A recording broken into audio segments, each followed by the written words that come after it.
Lève-toi et proclame l'amour vainqueur, tu vivras, oh, tu vivras.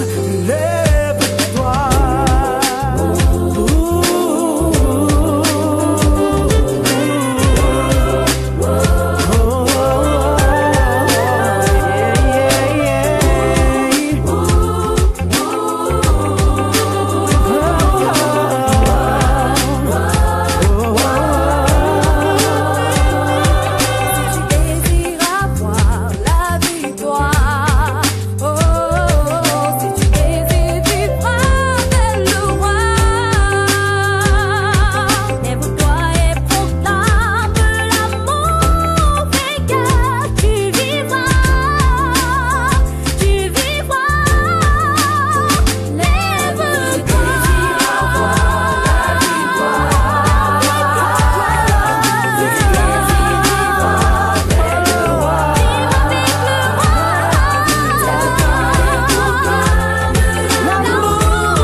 N'oubliez pas de vous abonner à la page du groupe Israël en cliquant sur le bouton s'abonner, ensuite sur la petite cloche de notification et sur toutes pour recevoir toutes nouvelles vidéos postées sur la page. Merci.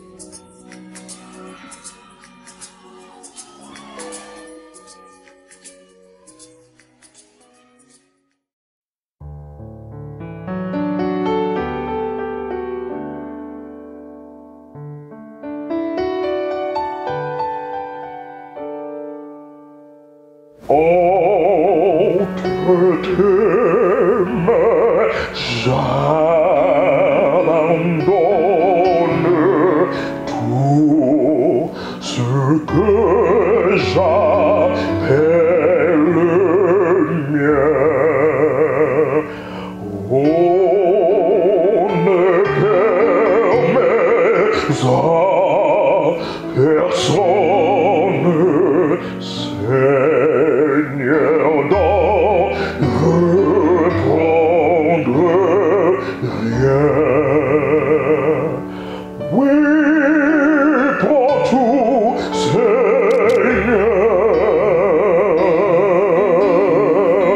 Oui, prends tout, Seigneur.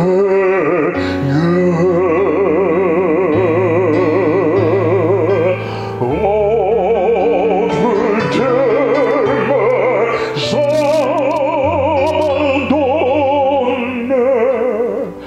tout avec bonheur.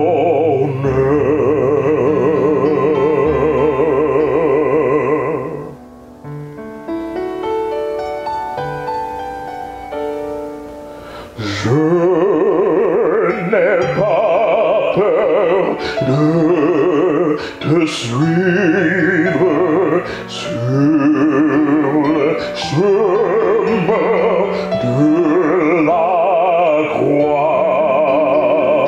C'est pour toi que je veux vivre. Je connais, j'aime ta voix. Oui, prends tout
Éternel Dieu, notre Père, notre Roi, gloire, honneur, majesté te soit rendue en éternité parce que tu es un Dieu d'amour, un Dieu miséricordieux, riche en bonté dans la colère, Père. Merci parce que à cette heure après-midi, tu nous comptes parmi les vivants.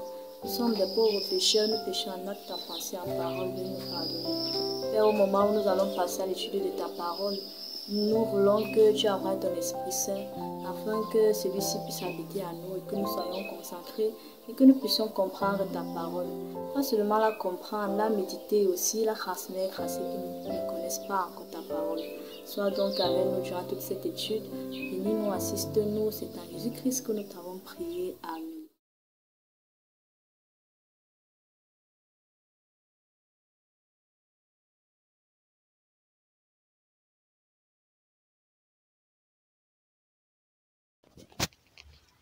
Chers amis auditeurs, vous qui nous prenez chaque sabbat dans le cadre de cette émission, je voudrais vous souhaiter la bienvenue dans cette section consacrée au résumé de la leçon de l'école du sabbat. J'espère que vous avez passé une agréable semaine et que vous avez eu l'occasion d'étudier votre leçon. Choisir la vie. Choisir la vie. Voilà le thème central de l'étude de cette semaine. Moïse a proposé au peuple d'Israël deux voies, d'après ce que le Seigneur lui a montré. Une voie qui mène à la vie et l'autre qui mène à la mort. Et il est important que le peuple fasse un choix. Mais lorsque Dieu demande au peuple d'Israël de faire le choix, Dieu suggère à ce peuple de choisir la vie. Nous aujourd'hui, nous avons la même possibilité, les mêmes options de choix. Deux choix seulement, la vie ou la mort. Pas une option intermédiaire. Il est important de prendre une décision. Il est impératif de prendre une décision. Et la décision que nous prenons est soit de nature à nous conduire à la vie, soit nous conduire à la perdition. Dans Genèse chapitre 2, versets 16 à 17, il est dit que Dieu a donné à l'homme, à l'être humain, la capacité de prendre des décisions, de faire des choix moraux, privilège que les animaux n'ont pas. Dieu a donné à l'homme la possibilité de choisir ce qu'il devait manger. Mais cependant, il a mis un veto sur une nourriture particulière que l'homme ne devait pas toucher. Il a averti sur les conséquences de sa désobéissance. Et en choisissant de manger à cette nourriture, à ce fruit qui était au milieu du jardin, l'arbre de la connaissance du bien et du mal, Adam et Ève ont choisi la mort et ont perdu l'accès à la vie, à l'arbre de la vie. Mais Dieu ne laisse pas cette décision à jamais, n'est-ce pas, peser sur le destin de l'humanité. Il élabore ainsi un plan de salut, un plan de grâce, par l'intermédiaire de Jésus, afin que les humains puissent à nouveau avoir accès à l'arbre de la vie. Il est important de faire un choix, et la Bible parle de deux choix. Elle propose une dichotomie, soit nous avons la vie, soit nous avons la mort. 1 Jean 5,12, celui qui a le Fils a la vie, celui qui n'a pas le Fils de Dieu n'a pas la vie. Et s'il y a un terrain neutre, nous pouvons avoir une partie de la vie et une partie de la mort, ou alors choisir ni la vie, ne choisir ni la vie ni la mort, rester à califourchon entre obéir et ne pas obéir. Jésus est clair, celui qui accepte Jésus comme Seigneur et Sauveur a la vie, et celui qui ne l'accepte pas à la mort, c'est-à-dire qu'il souffrira de la mort éternelle. Donc, s'abstenir de décider ou laisser la décision remettre à plus tard signifie implicitement que nous choisissons la mort. Il n'y a pas d'autres options. Alors, nous devons choisir la vie. Il n'y a que deux options. Regarde, j'ai placé devant toi la vie et le bonheur, la mort et la malédiction. Il n'y a que ces deux options. La différence entre la vie et la mort est marquée par le bien, c'est-à-dire la vie, et le mal, la mort. Mais l'offre de Dieu est encore plus limitée. Dieu ne nous offre qu'une seule option, le bien et donc la vie. Dieu dit, je vous donne comme option le bien de la vie. C'est un grand amour que Dieu manifeste envers nous. Il dit, si vous m'aimez, gardez mes commandements. Car je te commande aujourd'hui d'aimer ton Dieu, de marcher dans ses voies, d'observer ses commandements, ses statuts et ses jugements, afin que tu vives. Donc, aimer Dieu nous donne la vie. Et se séparer de lui a pour conséquence naturelle la mort. Le premier être à choisir la mort fut Lucifer. Et depuis que nous sommes débattus, et depuis lors, nous nous sommes débattus avec ces deux choix. Mais le Christ nous rappelle et nous suggère encore aujourd'hui de choisir la vie afin que nous vivions. Et ce choix est un choix facile. Car, Deutéronome chapitre 30 verset 11, car ce commandement que je t'institue aujourd'hui n'est pas au-dessus de tes forces, ni hors de ta portée. Donc, pour dire qu'il n'est pas difficile de savoir ce qui plaît à Dieu. Ce n'est pas un mystère caché. Ce n'est pas impossible d'obéir à Dieu. C'est clairement écrit dans nos Bibles que Dieu nous donne la force, les capacités de lui obéir. Nous sommes capables de résister au diable, de fuir loin de sa face. Nous sommes capables, n'est-ce pas, d'aimer notre Seigneur et de lui répondre par notre amour, par conséquent, de faire ce qui lui plaît. Et Christ peut nous donner cette force. Chers amis, le moment arrive où il sera important et impérieux pour nous de faire un choix. Pour ceux qui continuent de tergiverser, qui continuent d'hésiter, qui continuent de jouer dans deux camps, qui continuent de jouer au neutre, le moment vient où nous sommes appelés à faire le choix. Le choix de l'obéissance ou le choix de la désobéissance. Le choix de la mort ou de la vie. Le choix des commandements de Dieu ou des prescriptions d'hommes. Le choix d'adorer Dieu ou d'adorer la bête. Le choix de porter le sceau de Dieu ou de prendre la marque de la bête. Chers amis, au quotidien, nous sommes amenés également à décider entre adorer Dieu ou le laisser de côté. Entre adorer quelqu'un, magnifier des gens, magnifier des choses, aimer des choses, s'accrocher à des choses, à tel point que Dieu passe au second plan ou en dernier plan. Ça, c'est de l'idolâtrie. Et Dieu dit, choisissez-moi, adorez celui qui a fait le ciel, la terre, la mer et les sources d'eau, tel que le message des 3 anges le déclare. Choisir la vie. Choisir le bien. Choisir ce qui est juste, ce qui est correct dans un monde qui s'effondre. Chers amis auditeurs et téléspectateurs, voilà la quintessence de la leçon que nous avons étudiée tout au long de cette semaine et que par la grâce de Dieu, je prie le Seigneur, par sa grâce, que nous soyons capables de toute bonne œuvre pour l'accomplissement de sa volonté et que nous sachions faire de bons choix. Et si nous sommes égarés, si nous avons pris des mauvais chemins, que le Seigneur nous ramène et qu'il nous ramène sur la voie de l'éternité. Au nom de Jésus-Christ. Bon sabbat à tous. Shalom.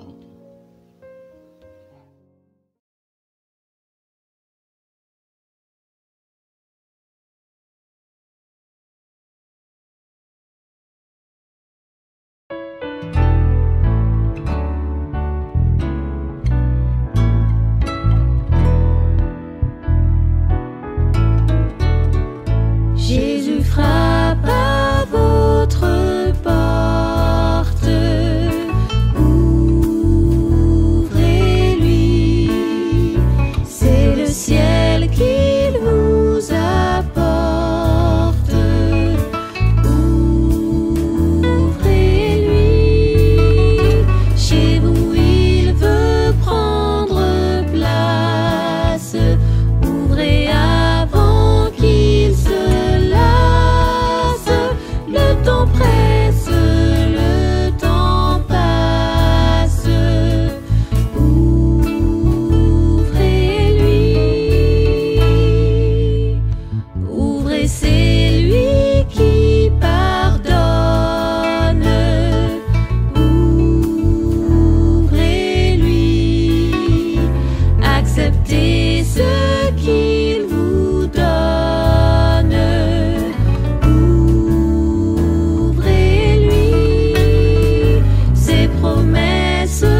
Lift up the trumpet and loud let it ring. Jesus is coming again.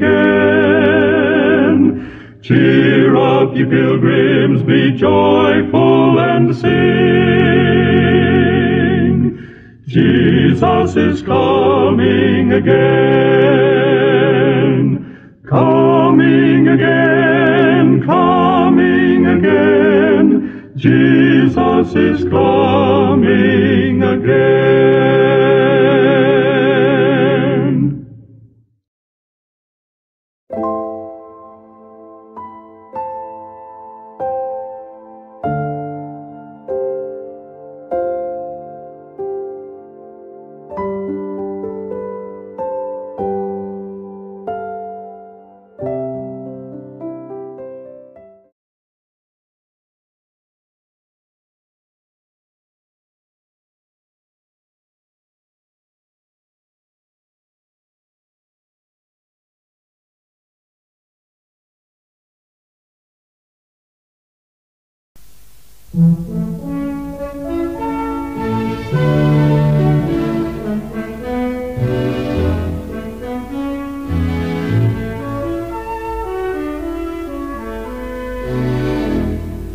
Veux-tu briser du péché le pouvoir? La force est en Christ, la force est en Christ.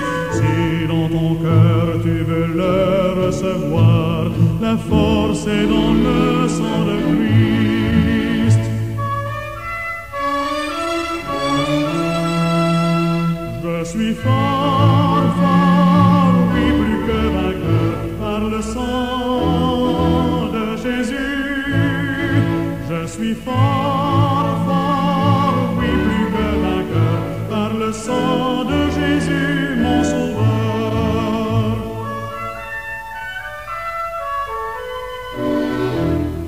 Veux-tu braver la mort et l'enfer? La force est en Christ, la force est en Christ.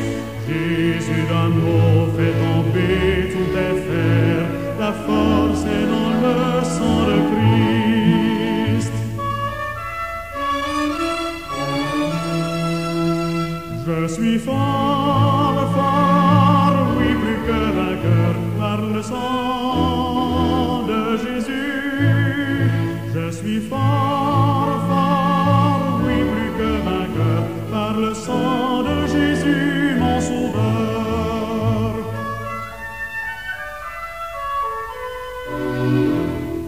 Veux-tu marcher toujours pur, triomphant? La force est en Christ, la force est en Christ. Pour te garder, Jésus est tout puissant. La force est dans le sang de Christ. Je suis fort, fort, oui, plus que vainqueur par le sang de Jésus.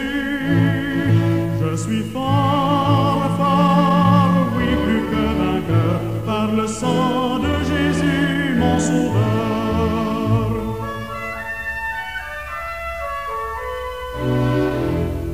Veux-tu du ciel t'approcher chaque jour? La force est en Christ, la force est en Christ. Avec Jésus demeurer pour toujours. La force est dans le sang de Christ.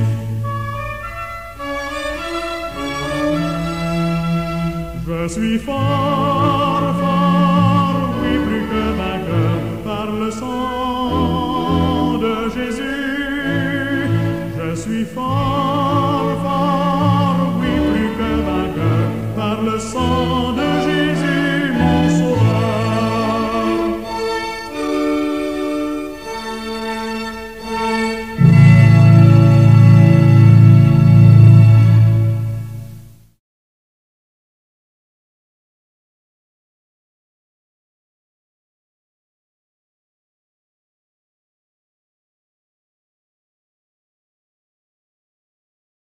Éternel Dieu des armées, gloire, majesté, louange et honneur te soient rendus au plus haut des cieux parce que tu es Dieu.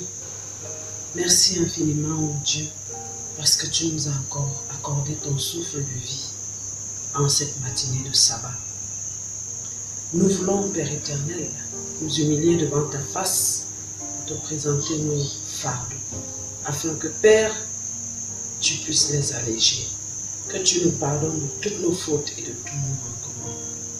Seigneur éternel, nous sommes des êtres incrédules et nous voulons reconnaître notre ignominie, notre iniquité. C'est pour cela que humblement nous venons te présenter, Père éternel, nos fautes, nos manquements, afin que tu puisses pardonner, Père, car tu es miséricordieux. Nous voulons, Père éternel, pendant que tu nous accordes encore des moments de grâce, appliquer notre cœur à la sagesse, à l'intelligence, à la justice et à la sainteté, afin que, Père éternel, nous soyons dignes d'être appelés tes enfants. Bénis ton saint jour de sabbat. Bénis cette adoration que nous allons te présenter et que les louanges et l'adoration puissent monter dans ton trône de grâce comme un accent de la. Dirige-nous pas, bénis-nous, bénis l'assemblée réunie en ce jour partout dans le monde parce que nous t'avons prié. Au nom précieux de notre Seigneur et Sauveur Jésus-Christ. Amen.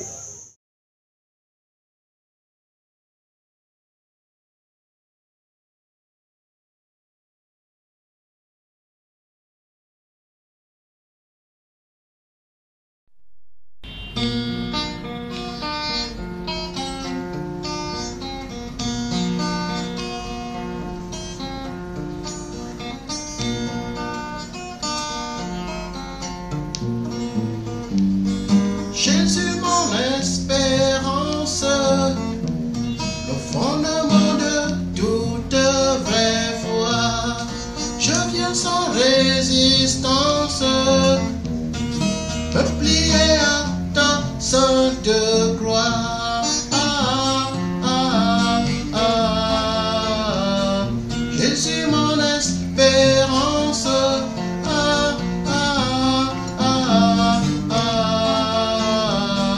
Je viens sans résistance,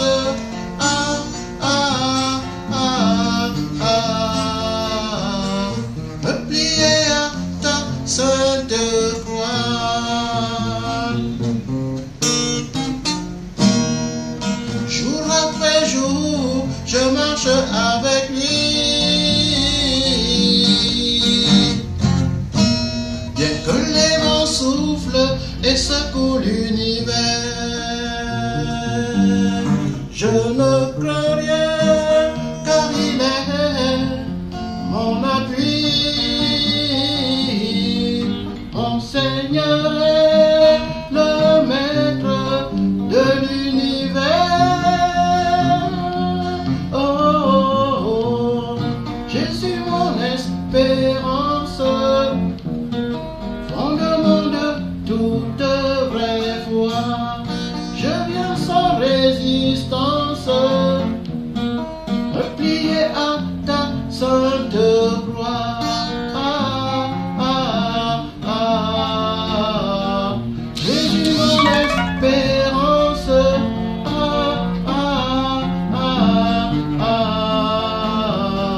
je viens sans résistance,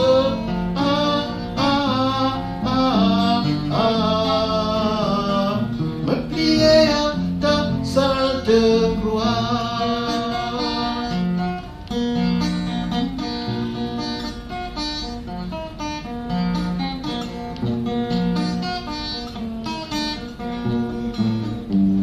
Il aime le monde, il a souffert pour lui. Le plus misérable se jette dans ses bras. Venons à lui si nous sommes dans la nuit. Ne craignons rien car il nous tend ses bras. Oh, oh, oh, oh. Jésus mon espérance, le fondement de toute vraie foi.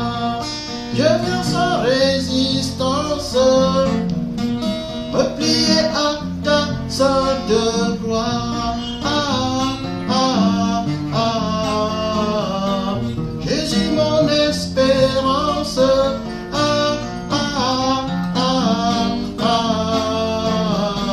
Je viens sans résistance.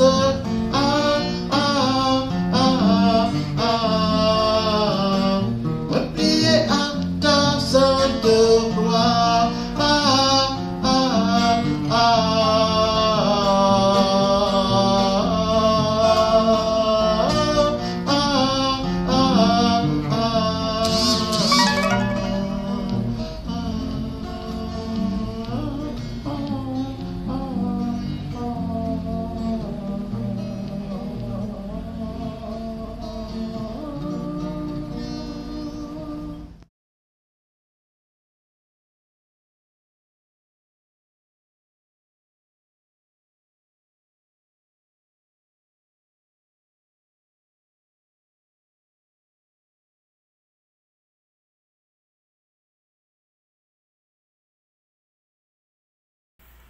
Chers frères et sœurs en Christ, chers amis et auditeurs, bonjour et bon sabbat.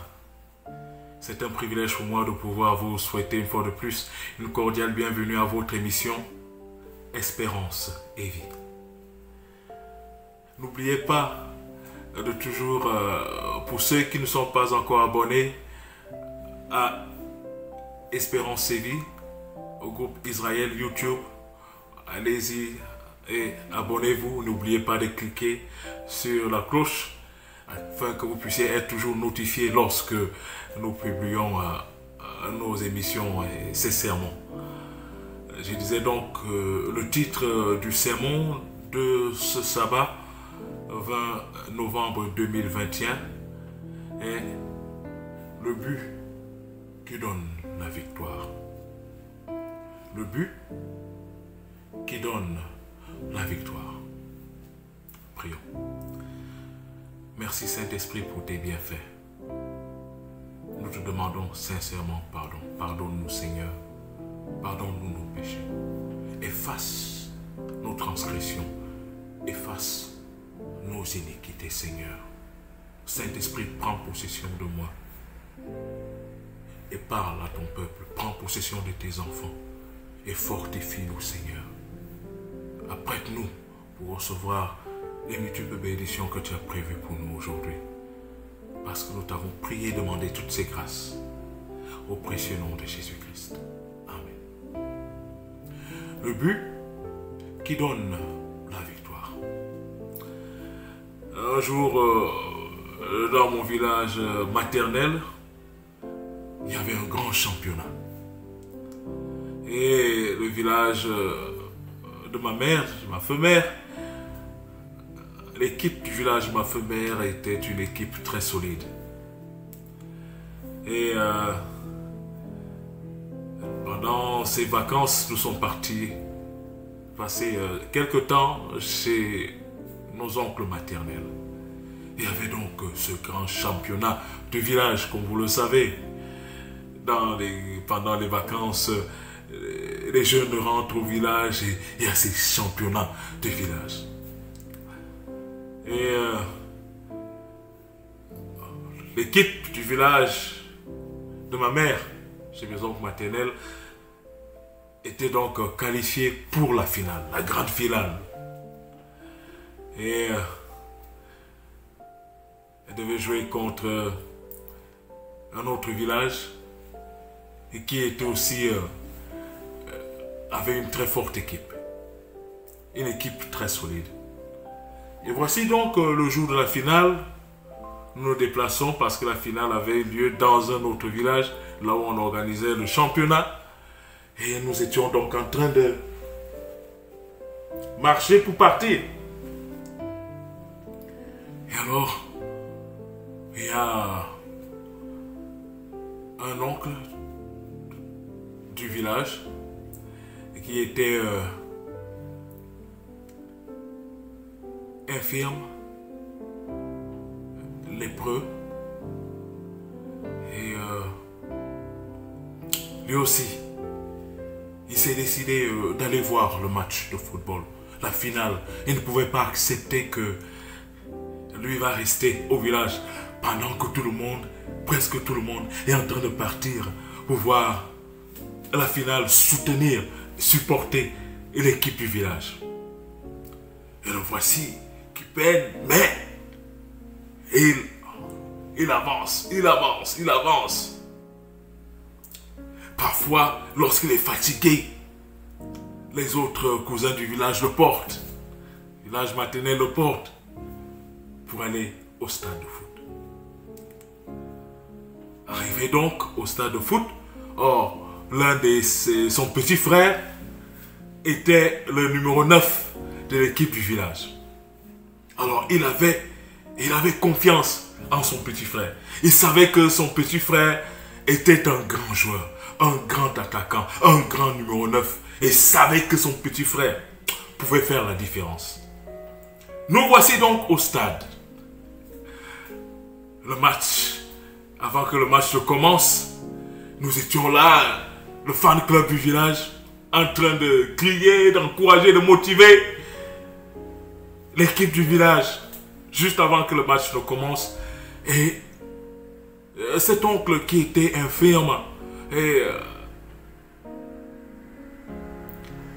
qui avait la lèpre, dont il n'avait plus tellement les doigts en entier.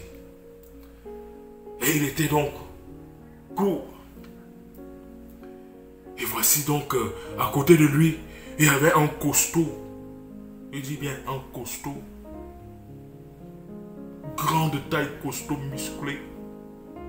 Qui était là pour soutenir notre équipe adverse. Parce que lui, il était membre du village de l'équipe adverse. Et il était là.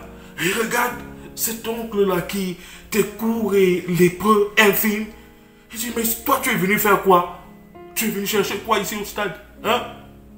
Petit, tu es venu chercher quoi? Et mon oncle de le regarder en lui disant que moi, je suis venu soutenir mon équipe, l'équipe de mon village. Et je sais que nous allons vous gagner. Et le costaud indigné regarde ce court jeune homme. Et lui dit, mais ça ne va pas dans ta tête? Tu crois que votre équipe peut nous gagner? Nous sommes la meilleure équipe de la contrée et nous allons gagner cette finale. Et mon oncle, de regarder le costaud, il dit que non, c'est nous qui allons gagner. Bon, le costaud étant énervé, bon, il décida de passer par la ruse afin de corriger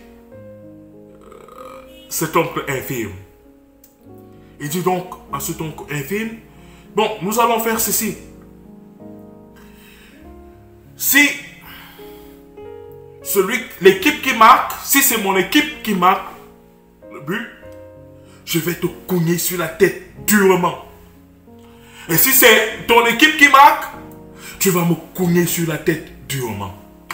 Mon oncle regarde ce costaud, il hésite d'abord que, hey, si les gars, si nous marquent, il sera en danger. Mais avec un cœur de patriote, un cœur qui aime son village, il sait que son petit frère est un bon joueur, il sait que nous allons gagner. Il accepte donc le pari de ce costaud. Ce costaud a fait exprès parce qu'il savait que il voulait corriger cet infirme, ce lépreux qui ose l'engueuler en lui disant que son équipe va être vaincue. Voici le match qui commence. Le match qui commence. La première mi-temps commence. Le match est engagé. Et vers la fin de la première mi-temps, l'équipe adverse marque le but. Et les gens sautent.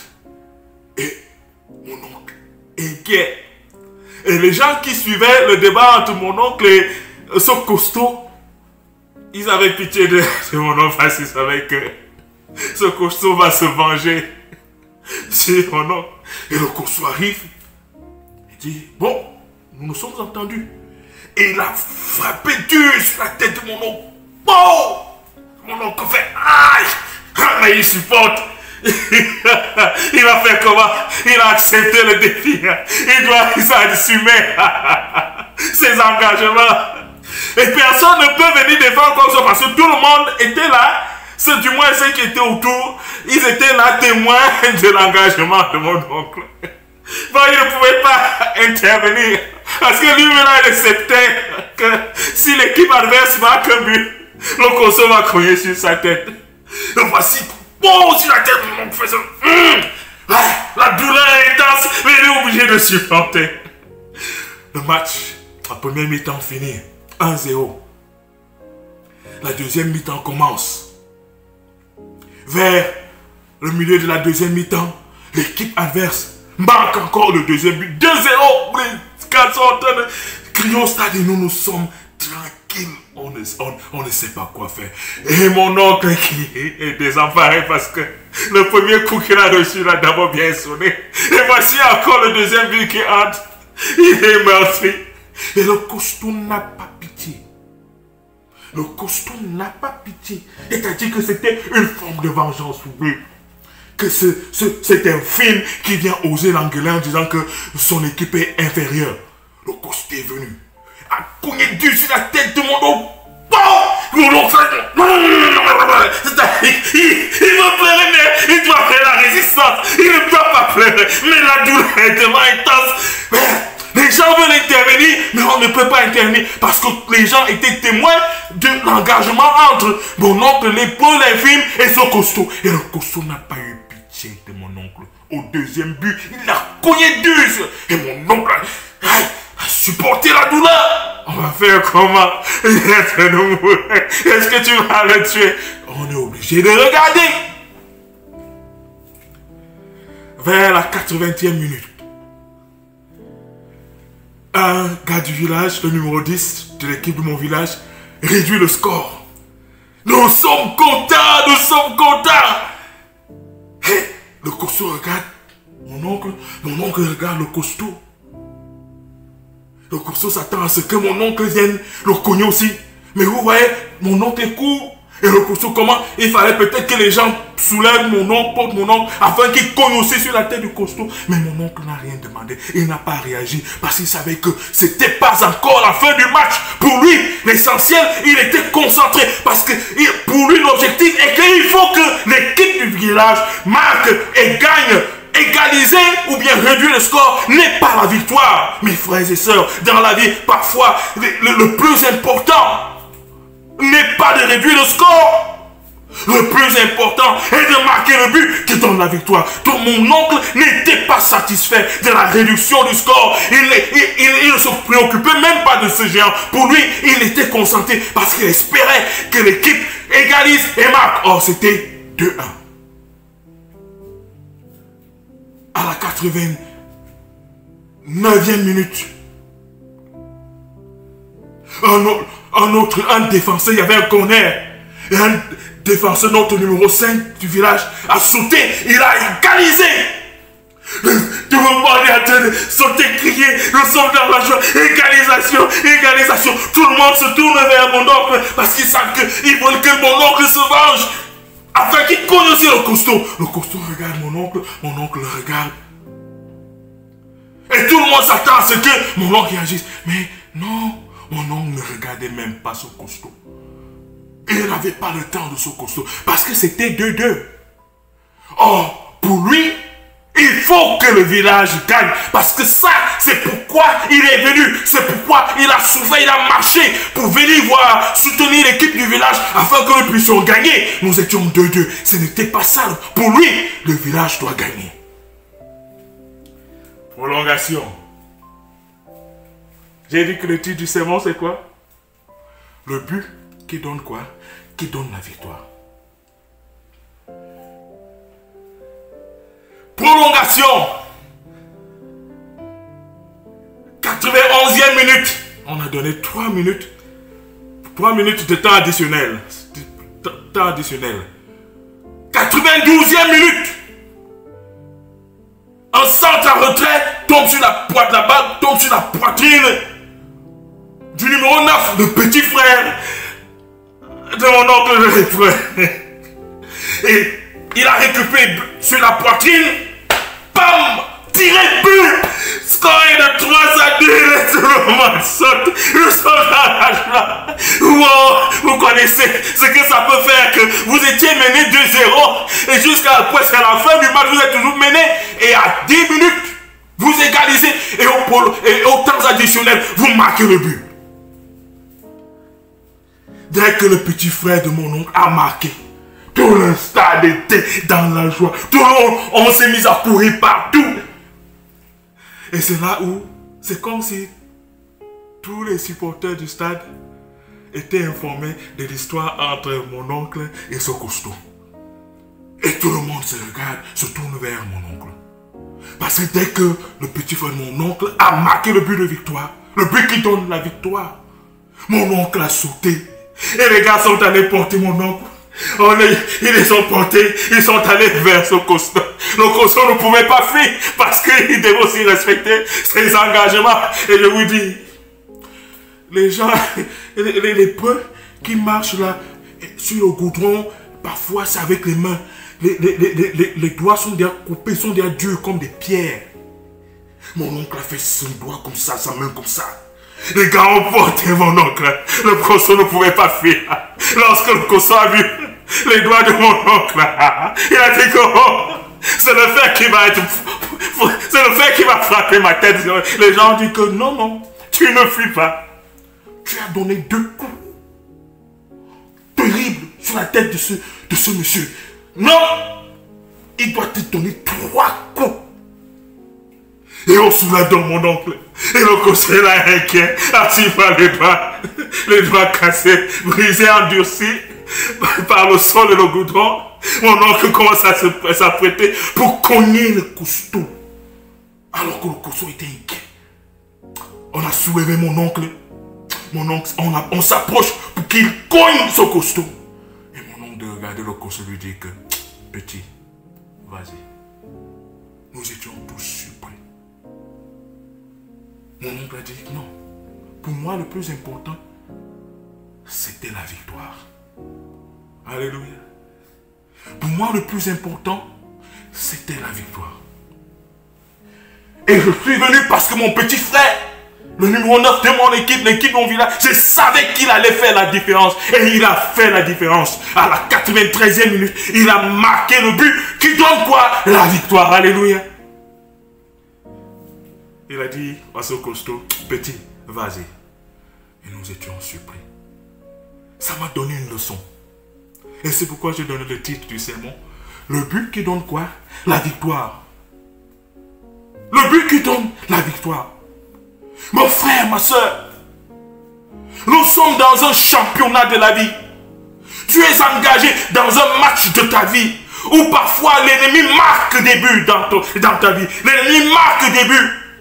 Et quand il marque ses buts peuvent être la maladie. Lorsque l'ennemi marque ses buts peuvent être le péché. Lorsque l'ennemi marque ses buts peuvent être les malédictions. Lorsque l'ennemi marque ses buts peuvent être les échecs. Lorsque l'ennemi marque ses buts peuvent être des déceptions. Lorsque l'ennemi marque ses buts dans nos vies, ses buts peuvent être des calamités.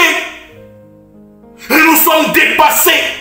Parce qu'il semble que l'ennemi, dans le championnat de nos vies, l'ennemi ne fait que marquer des buts, ne fait que marquer des buts, et nous encaissons des buts, et nous sommes parfois démoralisés, découragés. Ma soeur, parfois tu es fatigué parce que l'ennemi ne fait que marquer des buts dans le championnat de ta vie.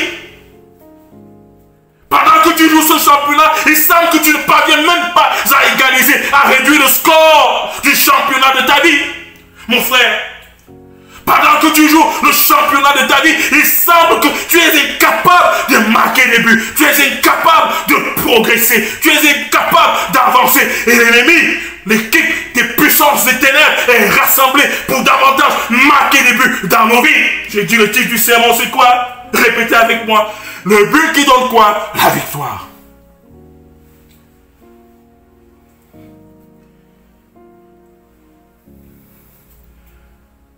Et nous sommes parfois tellement meurtris par ces coups, par ces buts marqués dans nos vies. Et je venais de causer avec une sœur en Christ qui m'a écrit tout à l'heure, disait que pasteur, je suis démoralisé. Je suis abattu. Je ne sais plus quoi faire. C'est comme si Dieu m'a tourné le dos. J'ai dit que non, ma soeur. Dieu ne t'a pas tourné le dos. Il peut nous arriver dans la vie d'encaisser des buts de l'ennemi. Il peut nous arriver dans la vie d'encaisser des buts. Oui, Jésus-Christ est venu sur la terre. Dans son ministère, il a apporté la nouvelle du salut. Il s'est donné en tant qu'agneau de Dieu. Lorsque Jean-Baptiste a dit, voici l'agneau de Dieu qui ôte les péchés de l'humanité. Jésus-Christ a abandonné le ciel. Il est venu sur la terre pour jouer un championnat sur cette planète. Un championnat spirituel. Où de l'autre côté, il y a l'équipe des puissances des ténèbres, l'équipe de Satan. Et Satan, le capitaine lui-même de son équipe, en train de jouer le championnat. Jésus-Christ a vu que c'était dangereux. Il a abandonné le ciel. Il est venu sur la terre pour prendre possession de l'équipe des enfants de Dieu. Et Jésus-Christ est venu jouer le championnat pour toi.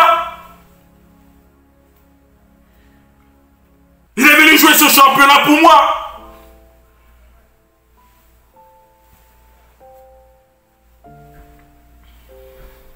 Et parfois nous recevons, nous encaissons des buts.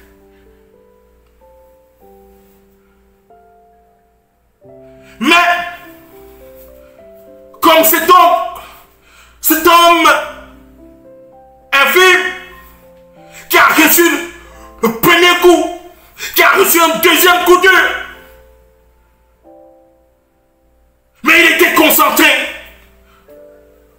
Il savait qu'il avait espoir que son petit frère allait faire la différence. Il avait espoir que l'équipe du village allait faire la différence. Il n'a pas abandonné. Il ne s'occupait pas de son costaud qui ne faisait que de donner des coups durs sur la tête. Oui, il acceptait recevoir ses coups, mais il avait toujours ses yeux fixés vers le match, ses yeux fixés vers l'équipe du village. Il avait ses yeux fixés vers son petit frère, le numéro 9 de notre équipe. Et il avait espoir. Ma soeur, il faut avoir espoir. Jésus-Christ est le numéro 9 de l'équipe des enfants de Dieu. Il faut avoir espoir. Même si Satan a marqué les buts dans ta vie, mon frère, il faut garder espoir. Oui, les buts de Satan font mal. Les buts des démons font mal. Les buts des sorciers font mal. Mais ces buts ne sont pas des buts qui donnent la victoire. Alléluia. Mon frère, dis autour de toi, ma soeur, dis autour de toi que non, Satan n'a pas marqué le but de la victoire dans ma vie. Il ne peut pas marquer le but de la victoire. J'espère, je sais que Jésus-Christ est déjà venu et qu'il est maintenant le capitaine de mon équipe, du championnat de ma vie. Je sais que Jésus-Christ va marquer le but qui donne la victoire. Alléluia. Le but qui donne la victoire. Et comment est-ce que ce but a été donné? Ouvrons nos Bibles. Dans Luc chapitre 23, Jésus-Christ ayant joué le championnat, le match,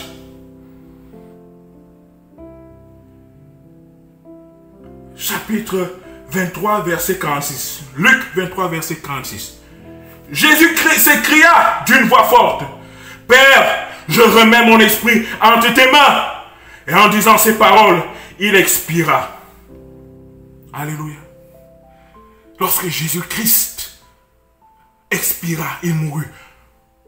Les supporters, le fan club de l'équipe de puissance des ténèbres était en train de danser.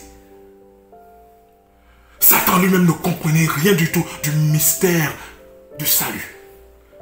Lorsque Jésus-Christ a rendu l'âme, lorsque Jésus-Christ a expiré, Satan était dans la joie, dans l'ambiance. Il a cru qu'il a marqué le but qui donne la victoire. Les démoniaques étaient dans les ambiances. Les démons étaient dans les réjouissances. Car la mort de Jésus-Christ pour eux était la fin du championnat. Ils croyaient, ils ont cru qu'ils ont marqué le but qui donne la victoire.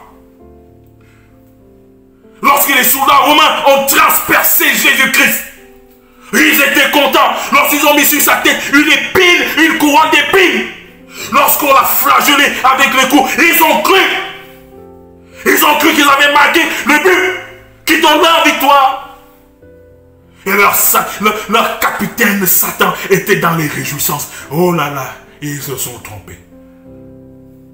Parce qu'on peut encaisser un but. Mais cela ne veut pas dire que nous avons perdu le match. Sur la croix, Jésus a encaissé le but. Sur la croix, nous avions encaissé avec Jésus-Christ le but. Mais ce n'était pas le but qui donne la victoire aux puissances des ténèbres. Alléluia. Ce n'est pas le but qui donne la victoire à tes ennemis, mon frère. Alléluia. Ce n'est pas le but qui donne la victoire à tes péchés, ma soeur. Alléluia. Ce n'est pas le but qui nous détruit. Les buts de nos ennemis, de l'équipe adverse, ne nous détruit pas au nom de Jésus-Christ. Ça nous fait mal, oui.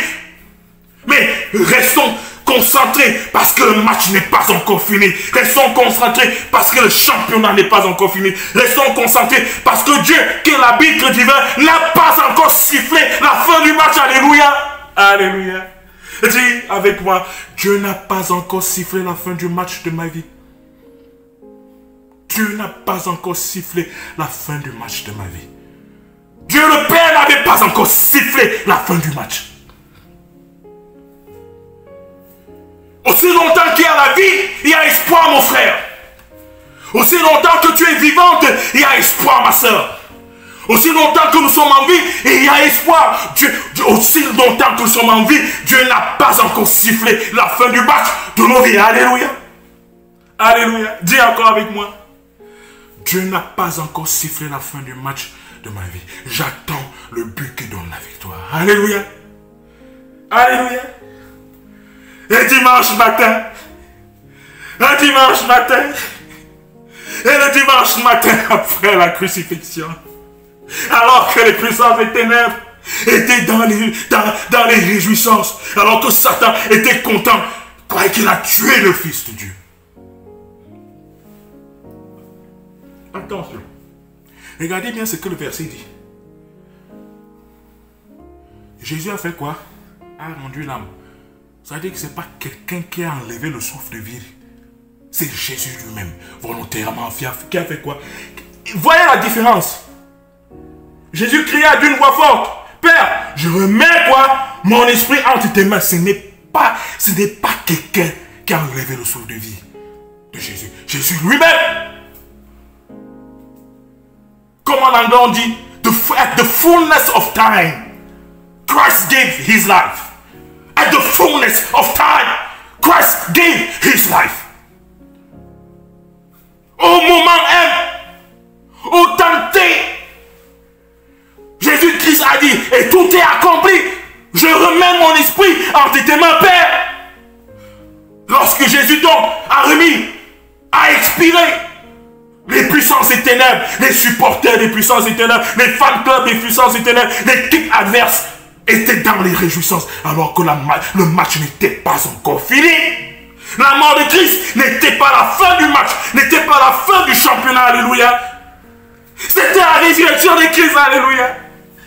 Dans Matthieu chapitre 24, Matthieu chapitre 24, lisons dans Matthieu chapitre 24, verset 1, le premier jour de la semaine, elles se rendirent au sépulcre de grand matin, portant les aromates qu'elles avaient préparés. Elles trouvèrent que la pierre avait été roulée de devant le sépulcre. Et étant entrées, elles ne trouvèrent pas le corps du Seigneur Jésus-Christ. Comme elles ne savaient que penser de cela, voici deux hommes leur apparurent en habits resplendissants. Saisis de frayeur, elles baissèrent le visage contre terre. Mais ils leur dirent, pourquoi cherchez-vous parmi les morts celui qui est vivant? Alléluia. Alléluia. Pourquoi cherchez-vous parmi les morts celui qui est vivant? Pourquoi cherches-tu dans ta maladie et tu pleures alors que Jésus-Christ est vivant? Alors que Jésus-Christ est vivant. Et si Jésus-Christ est vivant, il peut te guérir de ta maladie. Alléluia. Comment cherches-tu? Parmi la misère. Tu cherches, tu es démoralisé. Alors que Jésus-Christ est ressuscité. Aussi longtemps que Jésus-Christ est ressuscité et qu'il est vivant, ta misère, il peut décider la fin de ta misère au nom de Jésus-Christ. Alléluia. Comment pleures-tu dans les échecs, dans les déceptions? Comment pleures-tu et tu cherches? Lève la tête, regarde vers le ciel, car Jésus-Christ est ressuscité. Jésus-Christ est ressuscité. Jésus-Christ est ressuscité. Et s'il est ressuscité, alors il peut mettre fin à ta douleur. Il peut mettre fin à ta misère. Il peut mettre fin à tes péchés. Il peut mettre fin à ton esclavage spirituel. Jésus-Christ est vivant. La résurrection de Jésus-Christ est le but qui donne la victoire. Alléluia. Alléluia. Veux-tu le but qui donne la victoire dans ta vie? Cherches-tu quelqu'un qui peut marquer le but qui donne la victoire dans ta vie? Cette personne n'est autre que Jésus-Christ. Alléluia. Aussi longtemps que tu es vivante, ma soeur, aussi longtemps que tu es vivant, mon frère, Dieu n'a pas encore sifflé la fin du championnat de ta vie, le match de ta vie. Dieu n'a pas encore sifflé la fin. Parce que c'est Dieu qui est l'arbitre. Trompez-vous. Détrompez-vous. Ce n'est pas Satan qui est l'arbitre de tout ce qui se passe dans nos vies. C'est Dieu. C'est Dieu qui a le sifflet final. C'est Dieu qui a le dernier mot. Et il n'a pas encore sifflé la fin. Pourquoi demeures-tu dans les pleurs? Pourquoi demeures-tu dans les doutes? Jésus-Christ est ressuscité. C'est lui le capitaine de l'équipe universelle, de l'équipe divine. C'est lui le capitaine. C'est lui qui va marquer le but qui donne la victoire. Alléluia. Alléluia. Le but qui donne quoi? La victoire. Lorsque nous lisons dans Jean chapitre 16, nous allons vivre dans Jean chapitre 16, verset 33. Jean chapitre 16, verset 33. Il est écrit: je vous ai dit ces choses afin que vous ayez la paix en moi.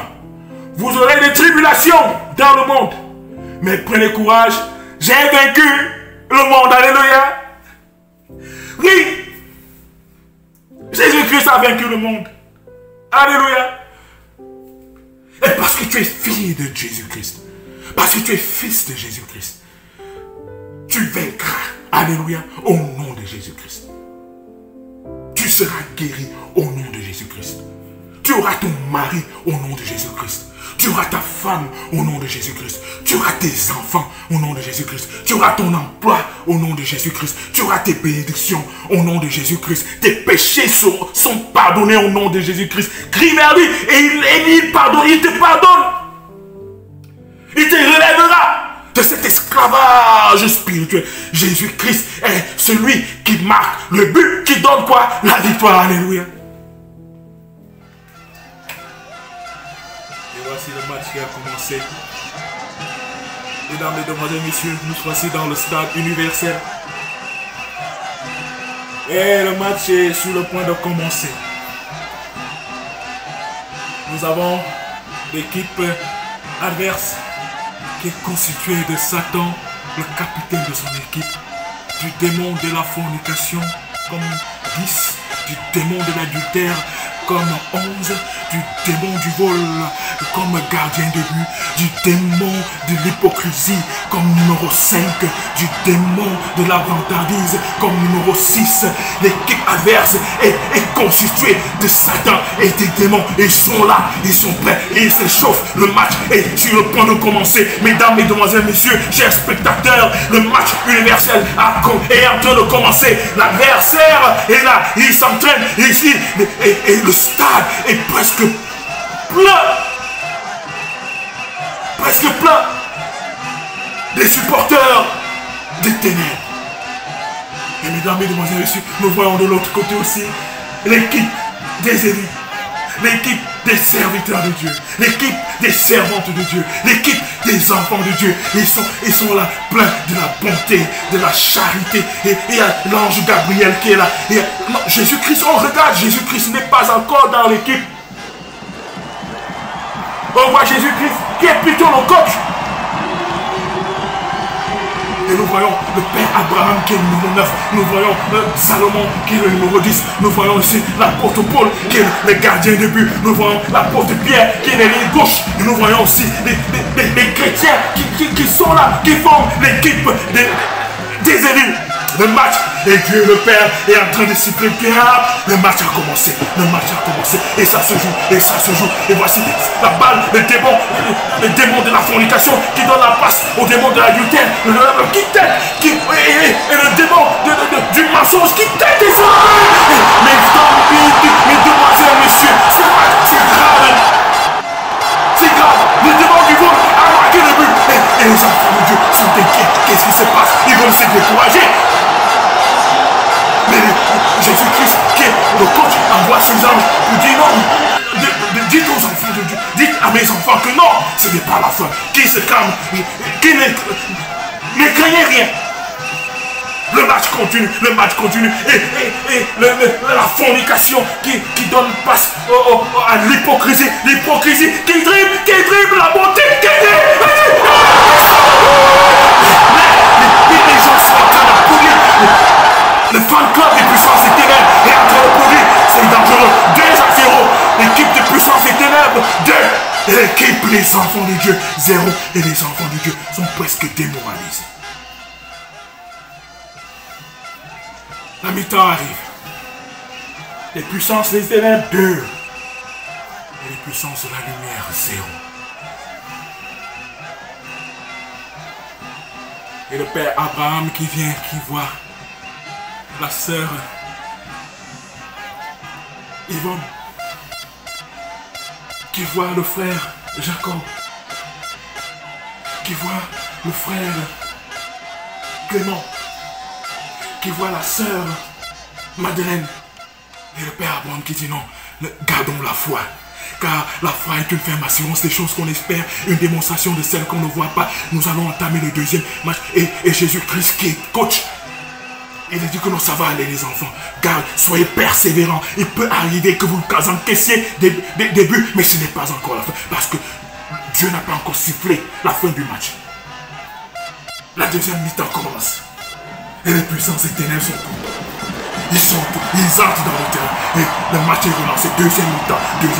La balle est passée. Mais l'apôtre Pierre fait la passe. Il donne à l'apôtre Paul. L'apôtre Paul qui donne la passe. Qui donne à l'ange Gabriel. L'ange Gabriel qui donne la passe. L'ange Gabriel qui donne la passe. Et c'est Jean-Claude. Jean-Claude qui est le numéro 10. Qui essaie de dribbler. Mais Jean-Claude est fauché.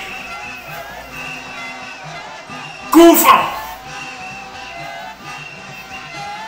C'est le match de ta vie. C'est le match de ma vie. C'est le match de nos vies. Ces matchs se jouent. Les puissances et ténèbres croient te vaincre, ma soeur. L'équipe des puissances et ténèbres croient nous vaincre. Mais ne perdons pas espoir. Jésus-Christ dit, gardons l'espoir. Demeurons fidèles à sa parole et tout ira bien. Alléluia.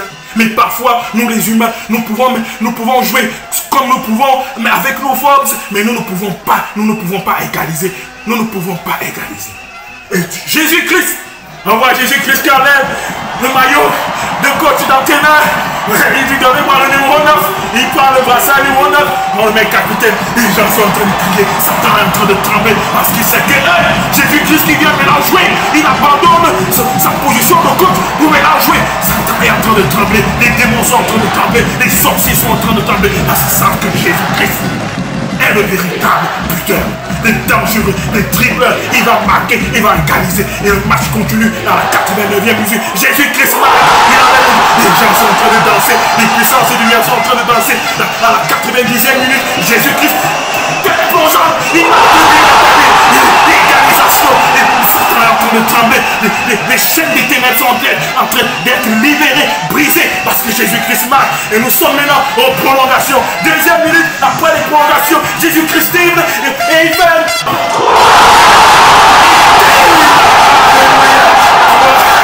Toi pour les puissances de lumière, toi pour les puissances de lumière, le 2 pour les puissances de ténèbres. Jésus-Christ a marqué le but qui donne quoi?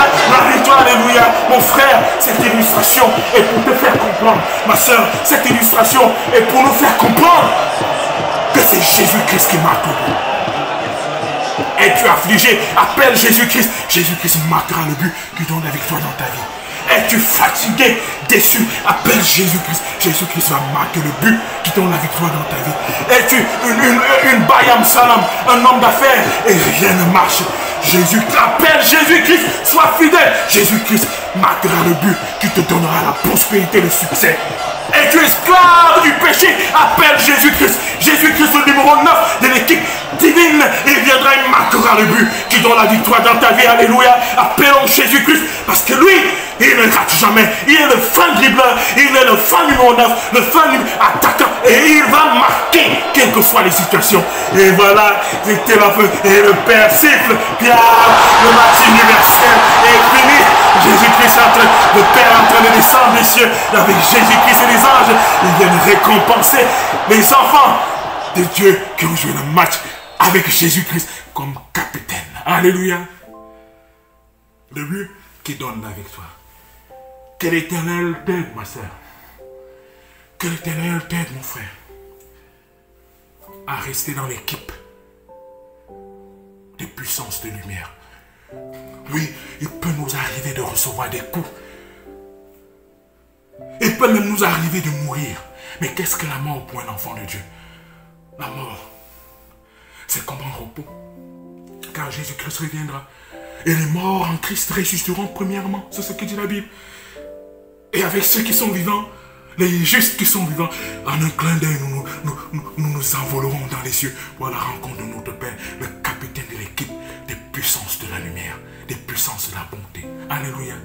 Que l'Éternel vous bénisse et qu'il nous aide à supporter les coups, les buts qui nous sont marqués, mais d'invoquer toujours Jésus-Christ, parce que Jésus-Christ marquera le but qui donne la victoire. Alléluia. Allez-y en paix. Amen.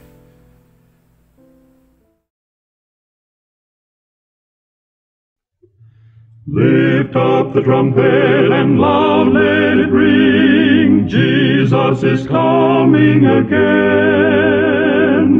Cheer up, ye pilgrims, be joyful and sing. Jesus is coming again. Coming again, coming again. Jesus is coming again.